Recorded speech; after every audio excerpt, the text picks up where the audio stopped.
मेहरानगढ़ किला भारत के प्राचीनतम किलों में से एक है। अक्टूबर की एक सुहानी सुबह में हम जोधपुर में मेहरानगढ़ किला देखने आए हैं। इसका निर्माण 1459 में राव जोधा ने किया था।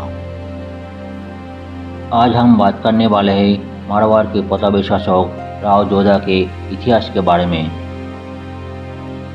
राव जोधा का जन्म 28 मार्च 1416 में हुआ था। राव जोधा राठौर राजवंश के थे। उनके पिताजी का नाम राव रणमल था। राव जोधा का निजी जीवन काफ़ी संघर्षपूर्ण रहा। जब राव जोधा 22 साल के थे तब उनके पिताजी की हत्या कर दी गई थी। राव रणमल के निधन के बाद राव जोधा को अपना मारवाड़ राज्य खोना पड़ा। लेकिन इस इतिहास को हम यहीं पे छोड़ के हम चलते राठौर वंश का मूल पुरुष राव सिन्हा की ओर।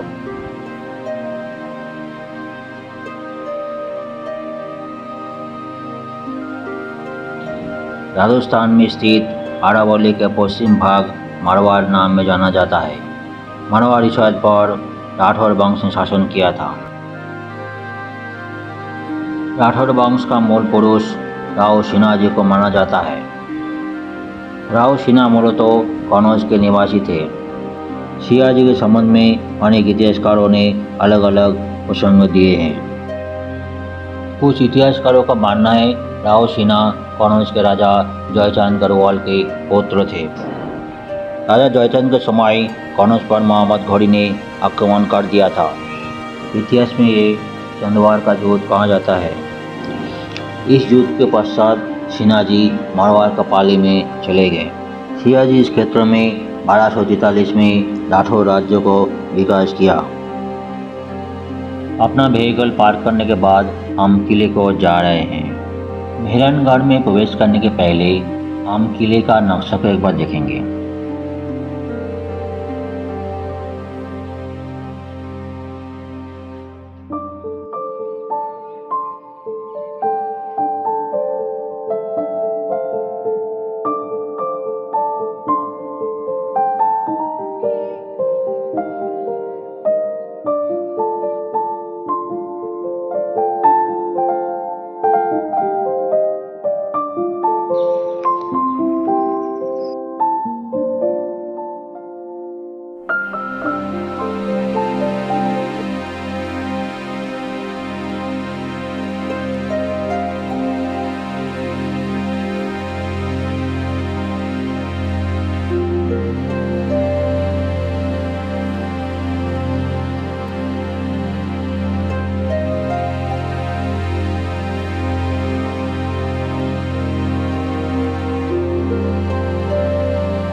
जयपुर किले का मुख्य प्रवेश द्वार है। इससे महाराजा मानसिंह ने 1808 में जयपुर का महाराजा जगत सिंह पर अपनी जीत का जश्न मनाने के लिए बनवाया था। 1806 में जयपुर, बीकानेर और मेवाड़ की संयुक्त सेनाओं ने पोखरण ठाकुर स्वाई सिंह जी चंपावत के कहने पर जोधपुर मारवाड़ पर युद्ध की घोषणा की थी। जयपुर सेना ने जोधपुर नगर पर कब्जा कर लिया और इस किले को घेर लिया। जयपुर के सामने रसोलाई तलाई और सिंगरियों की भागती पर तोपे के मोर्चे लगाई। इस युद्ध में अनेक वीर मारे गए। महाराजा मानसिंह ने इस संयुक्त सेना को इतने व्यापक रूप से हराया कि जयपुर के जगत सिंह को अपने सुरक्षित मार्ग के लिए 2 लाख के भुगतान करना पड़ा। इस लड़ाई की पृष्ठभूमि कुछ इस तरह थी। जोधपुर का राजा भीम सिंह की सगाई मेवाड़ की राजकुमारी कृष्णा कुमारी से हुई थी। हालांकि शादी के पहले ही जोधपुर का राजा भीम सिंह का निधन हो गया। मेवाड़ के शासक कृष्णा कुमारी के पिता भीम सिंह ने अब कृष्णा कुमारी का विवाह जयपुर के राजा जगत सिंह से करने का निर्णय लिया। भीम सिंह की मृत्यु के बाद मानसिंह 1803 में जोधपुर के शासक बने। उन्होंने बताया कि राजकुमारी कृष्णा कुमारी का विवाह जोधपुर के शासक से होना था और चूंकि वो अब जोधपुर के शासक है इसलिए राजकुमारी कृष्णा कुमारी का विवाह उनसे होना चाहिए। कृष्णा कुमारी मेवाड़ क्षेत्र में उदयपुर राज्य की एक राजपूत राजकुमारी थी। उनका जन्म 1793 में हुआ था। कृष्णा कुमारी उदयपुर के राजपूत शासक भीम सिंह की कोई बेटियों में से एक थी। 1799 में 5 साल की उम्र में राजकुमारी कृष्णा कुमारी की सगाई जोधपुर शासक भीम सिंह से हुई थी। मानसिंह के ये प्रस्ताव जयपुर के जगत सिंह को रास नहीं आया। उन्होंने पोखरण के ठाकुर सवाई सिंह और बीकानेर के सूरज सिंह के साथ मिलकर जोधपुर पर हमला कर दिया। जोधपुर और जयपुर की सीमा पर एक छोटी लड़ाई हुई, लेकिन मानसिंह को उनके सेनापति ने धोखा दिया और उन्हें जोधपुर किले में पीछे हटने के लिए मजबूर होना पड़ा। जयपुर और सौजी दलों की सेनाओं ने जोधपुर और मेरठ तक मार्च किया और 6 महीने तक घेराबंदी करके रखा। मानसिंह ने पिंडारी से मदद मांगी और उनके नेता अमीर खान के साथ एक संधि की। The dispute over Krishna was being closely monitored by East India Company.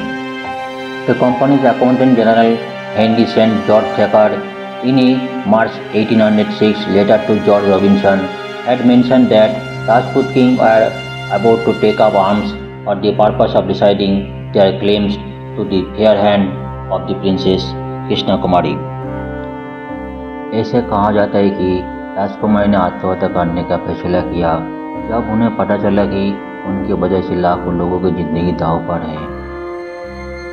21 जुलाई 1810 को जहर खाने से उनकी मृत्यु हो गई। एक बार जो मेवाड़ की एक महिला पर आया, जब उन्हें जहर दिया गया तो पहले 3 प्याले का कोई असर नहीं हुआ और आखिर में एक प्याला काफी में तैयार किया गया जिसकी वजह से वो कभी नहीं उठी।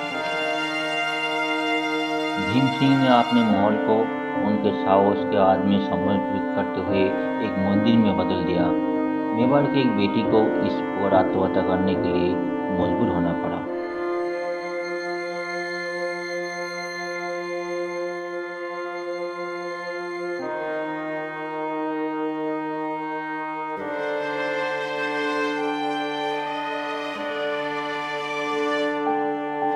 मेहरनगढ़ किले में प्रवेश करने का समय सुबह 9 बजे से शाम को 5 बजे तक है।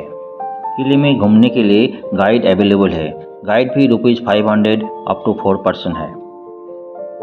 किले का एंट्री फी भारतीय पर्यटक के लिए ₹200 है और विदेशी पर्यटक के लिए ₹600 प्रति पर्सन है।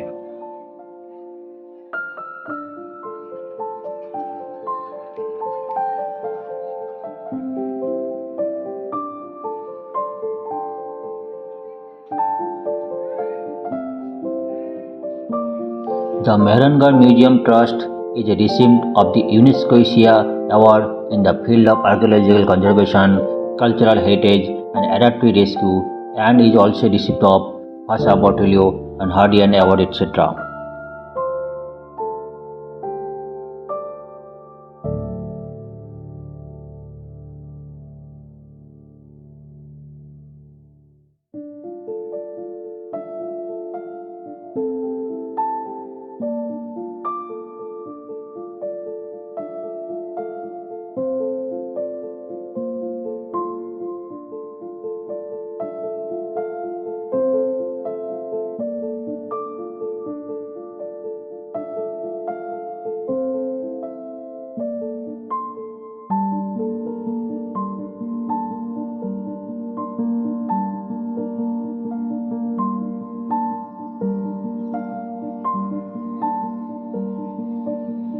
राठौर वंश के प्रमुख राव जोधा को भारत में जोधपुर की उत्पत्ति का श्रेय दिया जाता है। उन्होंने 1459 में मारवाड़ की राजधानी के रूप में जोधपुर की स्थापना की थी। राव जोधा राव रौनमाल के 24 पुत्रों में से एक थे और 15 में राठौर शासक बने। सिंहासन पर बैठने के 1 साल बाद जोधा ने अपनी राजधानी को जोधपुर के सुरक्षित स्थान पर ले जाने का फैसला किया।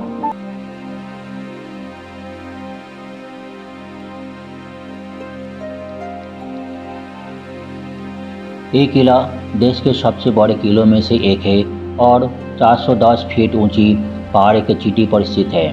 ये किला 1200 एकड़ के क्षेत्र में फैला हुआ है। मेहरन का अर्थ सूर्य है, इसलिए राठौरों ने अपने मुख्य देवता सूर्य के नाम से इसके किले का नाम मेहरानगढ़ किले के रूप में नामित किया। इस किले के मुख्य निर्माण के बाद जोधपुर के अन्य शासकों जैसे कि महाराजा मालदेव, महाराजा अजीत सिंह, महाराजा ताक सिंह और महाराजा हनुमान सिंह ने उन्होंने निर्माण किए। 500 साल की अवधि में मेहरानगढ़ किले और महलों को बनाया गया था। किले में 68 फीट चौड़ी और 117 फीट लंबी दीवारें हैं। किले की वास्तुकला 500 वर्षों की अवधि के विकास से गुजरी है। महाराजा अजीत सिंह की शासन के समय इस किले के कई इमारतों का निर्माण मुगल डिजाइन में किया गया है। मेहरानगढ़ किले में 7 द्वार है, इसमें से जयपुर सबसे ज़्यादा प्रसिद्ध है। जयपुर को महाराजा मानसिंह 1806 में जयपुर और बीकानेर के युद्ध में अपनी जीत का जश्न मनाने के लिए बनाया था। फतेहपुर को महाराजा अजीत सिंह ने 1707 में मुगलों पर अपनी जीत का जश्न मनाने के लिए बनाया था। गोपालपुर फतेहपुर के बाद दूसरा गेट है। अमृतपुर ये देवगंगा पुल और लोहा पुल के बीच में है।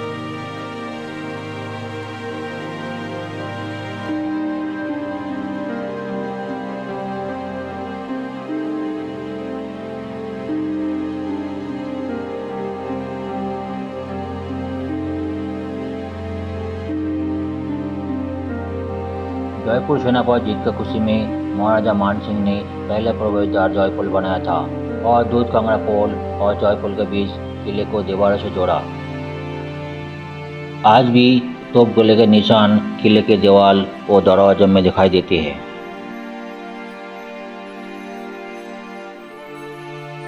अगर हम किले के नक्शा को देखेंगे तो हम देखेंगे कि जयपुर और देवगंगा पुल को जोड़ने के बाद किले को एक अतिरिक्त सुरक्षा मिलती है और दीवार की ऊंचाई जो है 120 फीट है और उसका चौड़ाई जो है अप टू 70 फीट है। इसी कारण जो तोप गोले थे वो दीवारों को नुकसान नहीं कर पाए। अगर हम तोप गोले को निशानों को देखें तो ये देख पाएंगे कि तोप गोला जो निशान है आपको 20 to 30 फीट तक पहुंच पाया। किले में प्रवेश करने के लिए जयपुर सेना को इस दीवार को तोड़ना बहुत जरूरी था, क्योंकि लोहा पुल के सामने जो मोटी दीवारें हैं वो नष्ट करना संभव नहीं था।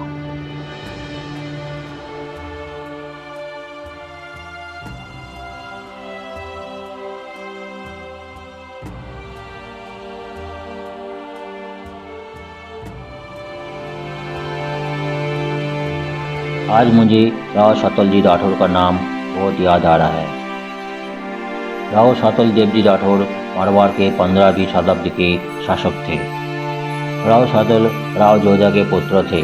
राव शतल के अपनी जाति के सबसे महान शहीदों में से एक माना जाता है, क्योंकि उन्होंने अपने प्रजा के सम्मान को बनाए के रखने के लिए अपने प्राणों को आहुति दे दी थी। ये सुनकर कि अफगान सैनिकों ने मेरता के पास एक गांव से 140 लड़कियों का अपहरण कर लिया है।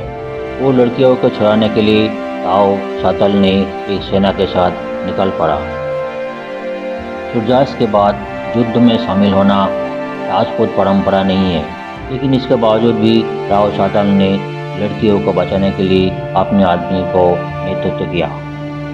अफगान सरदार गोदला खान के पास बहुत ताकत थी और उसने जो कवच पहना था वो इतना भारी था कि कोई भी हथियार उससे छेद नहीं कर सकता था।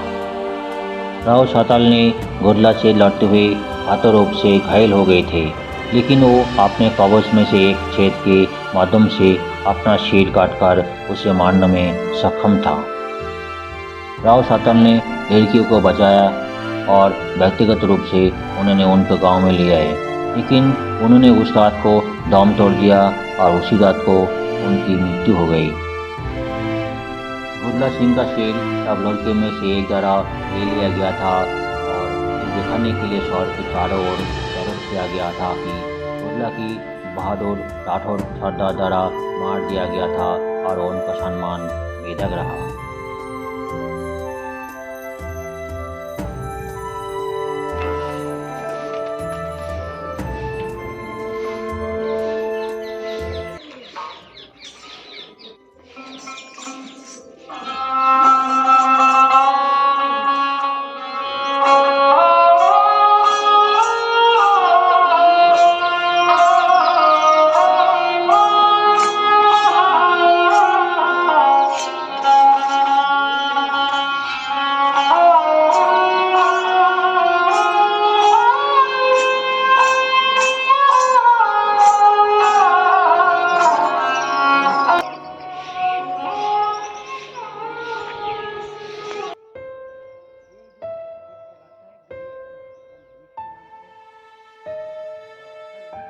राव सतल की 7 पत्नियां थी, जिनमें रानी भोटियानी हरकाबाई, रानी भोटियानी फुलम व फूल कपूर शामिल है। राव सतल की मृत्यु के बाद ये सभी उनकी चिता के साथ क्षति हो गई। उत्तर प्राचीनकालीन तथा मध्यकालीन अभिलेखों तथा साहित्यिक ग्रंथों में सती प्रथा का कुछ उदाहरण प्राप्त होते हैं। सेनापति गोपराज ने हुनों के विरुद्ध लड़ते हुए वीरगति प्राप्त हुई थी। इस प्रकार उनकी पत्नी सन 510 में सती हो गई थी। राजस्थान के प्रसिद्ध शासकों जैसे कि प्रताप, मालदेव, बीका, राजा जसवंत सिंह, मुकुंद सिंह, भीम सिंह एवं जय सिंह आदि के मरने के पर उनके साथ उनकी कई रानियां, उपपत्नियां एवं दासियां सती हो गई थी। सन 1680 में मेड़ता के युद्ध के बाद चित्तौड़ के 3 शासकों के अवसर पर साधारण परिवार की हजारों स्त्रियां सती हो गई थी। राजघराने के महिलाएं सिर में पगड़ी पहनकर, हाथ में खड़ लेकर, घोड़ी या पालकी में बैठकर अपने पतियों की सवारी के साथ मोहल्लों के मुख्य द्वारों एवं प्रमुख मार्गों से गुजरती थी। वे मार्ग में आभूषणों को उतारकर बढ़ती हुई जाती थी। अद्वितीय दौर में वर्णित है कि जब जसवंत सिंह की मृत्यु की सूचना जोधपुर पहुंची तो उनको पत्नियों ने स्नान करने के बाद अपने फूलों तथा आभूषणों में सजाया तथा पालकी में बैठकर गाजे बाजे व हसन मंडी के साथ मंडोर की राज्य के शमशान की ओर प्रस्थान किया।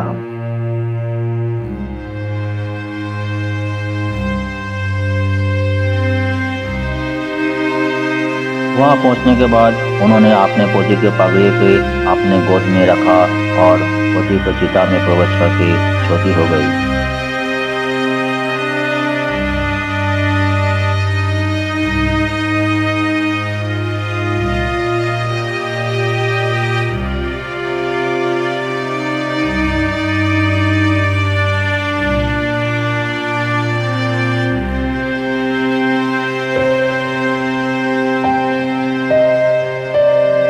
लोहा पुल के बाएं की ओर सती होने वाली रानियों के हाथों का निशान है। यह 15 से ज़्यादा रानियों के हाथों का निशान है, जिन्होंने 1843 में अपने पति महाराजा मान सिंह के मौत के बाद सती हो गई थी।